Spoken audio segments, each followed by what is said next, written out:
గౌరీ పూజ ఎందుకు చేయిస్తారో తెలుసా పెళ్లి కూతురుతో? అమ్మా, ఇంత గొప్ప తల్లివే, రుక్మిణీదేవంతటిది పెళ్లి చేసుకుంటూ నీ గుడికొచ్చి నమ్మితి నామనంబన సనాతనులైన ఉమామహేశులన్ మిమ్ము పురాణ దంపతుల మీరు భజింతు కదమ్మ మేటి పెద్దమ్మ దయాంబు రాశివి కదమ్మ హరింపతి చేయుమమ్మ నిన్ను నమ్మిన వారికన్నటికి నాశము లేదు కదమ్మ ఈశ్వరి అని ప్రార్థన చేసింది కదా. అలా ప్రార్థన చేస్తే అనుగ్రహించావు కదా.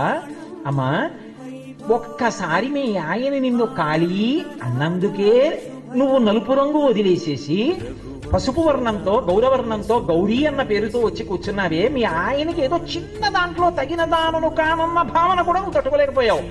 అంత జగన్మాతవి నువ్వే తట్టుకోలేకపోయావే. భర్తతో చిన్న తేడా వస్తే, అమ్మా, సామాన్యమైన ఆడపిల్లని అందరినీ విడిచిపెట్టి ఆయన చెయ్యి పట్టుకు వెళ్ళిపోతున్నాను, మిగిలినవి ఏవి ఎలా ఉన్నా పర్వాలేదమ్మా, ఎప్పుడైనా పరాచికానికైనా నాకు తగిన దానవు నువ్వు కావేమో అన్నట్టుగా మాట్లాడితే తట్టుకోలేనమ్మా. ఆ ఒక్క మాట ఆయన నోటి వెంట రాకుండా, ఎప్పుడైనా నా అదృష్టం ఏమైనా ఉంటే నువ్వేని అని మా ఆయన అంటే చాలా మహానుభావుడు. ఎవరన్నారో నాకు తెలియదు కానీ, మగడు మెచ్చిన చాలా కాపరంలోన మొగలి పూలా గాలి ముత్యాల వాన. ఆడదంతకన్నా ఏం కోరుకుంటుందండి?